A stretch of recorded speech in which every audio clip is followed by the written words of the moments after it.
তাকে একলা খাওয়ানো সম্ভব না। আসসালামু আলাইকুম গাইস, কেমন আছেন সবাই? আশা করি অনেক অনেক ভালো আছেন। তো ভিউয়ার্স, আপনারা দেখতে পাচ্ছেন আমাদের হাতে কিন্তু আছে রেস্টোলিপ লিভারটনিক এবং আছে এসকেএফ এর জিঙ্ক বি। তো এগুলা কিন্তু আমরা গতকাল কি আমাদের গরুগুলোকে কিন্তু কৃমি মুক্ত করেছি। তো আপনারা জানেন কৃমি মুক্তের পরে কিন্তু লিভারটনিক এবং জিঙ্কটা খাওয়ানো খুবই জরুরি, কারণ কৃমি মুক্ত করার পরে গরুর লিভার ফাংশনটা অনেকটাই দুর্বল হয়ে যায়। তো আপনারা যারা নতুন আছেন বা আমিও নতুন, আপনারা জানেন না, তো আপনাদের উদ্দেশ্যে কিন্তু ভিডিওটা করা। তো আপনারা যারা গরুকে কৃমি মুক্ত করবেন একদিন পরেই কিন্তু এই যে রেস্টোলিপ লিভার টনিকটা খাওয়াইতে পারেন। মার্কেটে আরো অন্যান্য লিভার টনিক আছে, তো আপনারা সেগুলিও খাওয়াইতে পারেন, কিন্তু আমার কাছে সবচেয়ে ভালো মনে হয়েছে রেস্টোলিপ। এটা মনে হয় বাংলাদেশের মধ্যে এক নম্বর লিভার টনিক আছে রেস্টোলিপটা। তো আপনারা রেস্টোলিপটা খাওয়াইতে পারেন এবং অন্যান্য যেগুলো আছে সেগুলো খাওয়াইতে পারেন। তো এবং আছে হচ্ছে আপনার এসকেএফ এর জিঙ্ক বি, যেটা এটা খুবই ভালো। তো আপনারা কিন্তু এগুলা খাওয়াইতে পারেন গরুকে। আপনারা যারা নতুন খামার দিয়েছেন আপনারা জানেন না হয়তো।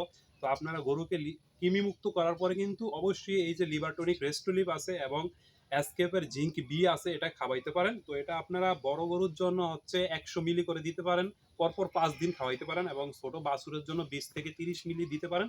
তো আজকে আমাদের গরুগুলোকে কিন্তু আমরা এগুলো দিয়ে কৃমির মুক্তের পরে এগুলা লিভারটনিক এবং জিঙ্ক ব্যবহার করব। তো চলুন আমরা আজকে আমাদের গরুগুলোকে এগুলো দিয়ে খাওয়াবো কিভাবে এগুলা, সেগুলো আপনাদের সাথে উপস্থাপন করব। তো চলুন আমরা আমাদের তিনটা গরুর জন্য আমরা আমাদের তিনটা গরুর জন্য এই কোর্স গুলো কমপ্লিট করব। তো আজকে আপনাদেরকে দেখাবো কিভাবে এগুলা খাওয়াতে হয়। তো আমি কিন্তু গাইজ মানে খাবারের পানির সাথে দিলে জিনিসটা হয়তো ওয়েস্ট হতে পারে, তো এই জন্য আমি সিরিঞ্জ ব্যবহার করি। এই সিরিঞ্জ দিয়ে কিন্তু আমি খাওয়াই, তাহলে কি ওষুধটা একটু ওয়েস্ট হয় না। তো আপনারা যে যেভাবে সুবিধা, আপনারা বোতল দিয়ে খাওয়াইতে পারেন এবং পানির সাথে গলিয়ে দানাদারের সাথে দিতে পারেন এবং এই সিরিঞ্জের মাধ্যমে খাইতে পারেন। তো আমার কাছে সহজ পদ্ধতি হচ্ছে এই সিরিঞ্জ। তো এই যে আমাদের গরুগুলো, এগুলোকে কিন্তু আমি গতকালকে কৃমিনাশক করেছি। তো আজকে আমি এগুলো দিয়ে লিভার টনিকটা এবং এই জিঙ্ক বিটা খাওয়াবো। তো প্রথমে একটু জাকি দিয়ে নেবেন, কারণ ওষুধটা হয়তো একটু জমাট বেঁধে থাকে।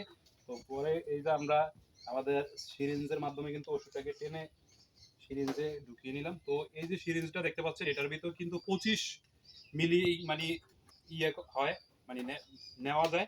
তো আমরা আমাদের এই ছোট বাছুরের জন্য কিন্তু আমরা 25 মিলি ইউজ করব। এটাকে 25 মিলি দিব, এর বেশি দিব না, কারণ এটা অনেক ছোট, এটার বয়স মাত্র 6 মাস হয়েছে। তো এই যে দেখুন, বেশি কোনো কারো ধরার দরকার নেই। এভাবে ধরে আপনি আস্তে মুখের ভিতরে ঢুকিয়ে বাস আস্তে চাপ দিয়ে দিয়ে দিলে একবার ওষুধটা খুব সহজেই কিন্তু খেয়ে ফেলবে। এই যে দেখতে পাচ্ছেন, আমি কিন্তু একজনেই পুরো ওষুধটা একবার সিম্পল ভাবে খাবিয়ে ফেললাম, একটু ওয়েস্ট হলো না। পুরো ওষুধটা আমার মুখে দিয়ে দিছি, আস্তে গিলে ফেলেছে। ঠিক আছে, তো এভাবে কিন্তু আপনি খুব সহজে মাত্র একজনেই এটা খাওয়াই দিতে পারেন। তো এখন আমি আমার ওই যে বড় কালো যে গরুটা আছে ওটার জন্য নিব, এটাকে আমি 2 সিরিঞ্জ দিব আর কি। তো এই যে আমি 1 সিরিঞ্জ কিন্তু অলরেডি নিয়েছি। তো 1 সিরিঞ্জ নেওয়ার পরে আমি আস্তে করে এটা ধারে যাব, সামনে আগা, এই যে সামনে আগা। এই যে আমি তাকে কিন্তু আস্তে করে মুখটা একটু ধরে এই যে সিরিঞ্জটা ঢুকালাম, বাস এই যে একটু পর্যন্ত খেয়ে ফেলছে।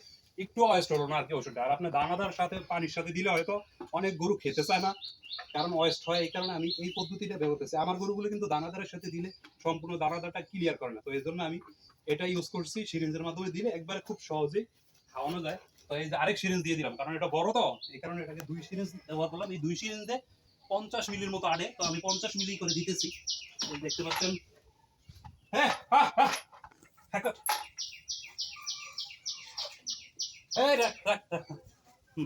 শেষ। এটাকে খাওয়ানো শেষ, একবারে সিম্পল। কোনো মানুষ লাগলো না, মানে একজনই খাওয়ানো সম্ভব যদি সিরিঞ্জের মাধ্যমে আমরা ব্যবহার করেন আর কি। সিরিঞ্জটা ব্যবহার করলে আপনি একজনই কমপ্লিট করে ফেলতে পারবেন।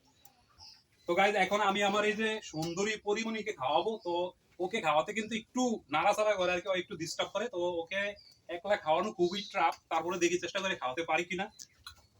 তো ওকেও দুই দুই ড্রপ দিয়ে দিব আর কি, 2 সিরিঞ্জ দিয়ে দিব, কারণ ওরা তো একটু বড় আছে। তো এই কারণে ওদের 2 সিরিঞ্জ ব্যবহার করাটা জরুরি ওদের জন্য। তো এই যে ওকে ধরলাম,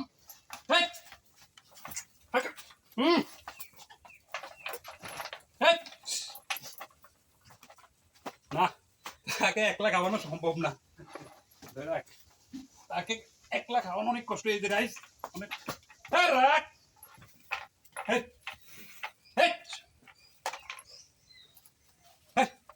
মানে অতিরিক্ত দুষ্টামি করে, মানে সবচেয়ে দুষ্ট আমার পালের আমার পরিমণি আর কি, সুন্দরী পরিমণি সে।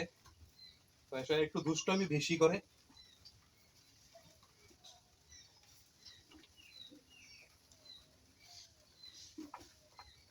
তো যার কারণে একটু খাওয়াইতে ওকে কষ্ট হয় আর কি।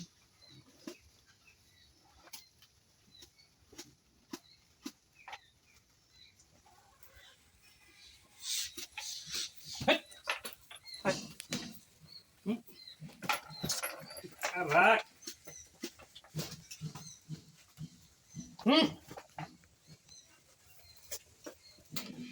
শেষ। মানে আপনার ওই দুইটাকে খাওয়াইতে যা কষ্ট, মানে ওই দুইটাকে খাওয়াইতে কোনো কষ্টই হয় না। মূল কথা হচ্ছে এটাকে খাওয়াতে মানে পরিশ্রম করতে হয় অনেক। তো কমপ্লিট করলাম। তো গাইস দেখতে পেয়েছেন আমাদের কিন্তু লিভার টনিকটা অলরেডি খাওয়ানো শেষ। এটা আমরা দিয়েছি সকালবেলা। তো আপনি সকালবেলা লিভার টনিক দিবেন, আর হচ্ছে বিকালে দিবেন এই জিঙ্ক। কারণ সকালে লিভার টনিক এবং বিকালে জিঙ্কটা দিতে হবে। তো আবারও বিকালে আমি হয়তো এই জিঙ্কটা গরুকে খাইয়ে দিব একবার সেম ক্যাটাগরিতে। বড়র জন্য হচ্ছে 100 মিলি এবং ছোটোর জন্য হচ্ছে 30 মিলি। তো এইভাবে আপনারা আপনাদের গরুকে কৃমিমুক্ত করার পর কিন্তু অবশ্যই লিভার টনিক এবং জিঙ্কগুলো খাইয়ে দিবেন, তাহলে গরু দেখবেন খুব তাড়াতাড়ি গ্রো হবে এবং দুধের পরিমাণও আপনার হয়তো বাড়তে পারে এবং গরু খুব দ্রুত হিটে আসতে সহায়তা হতে পারে। তো আজকের মতো ভিডিওটি শেষ করে দিলাম। আল্লাহ হাফেজ, আবারও দেখা হবে নতুন কোনো ভিডিওতে। সে পর্যন্ত ভালো থাকবেন, সুস্থ থাকবেন।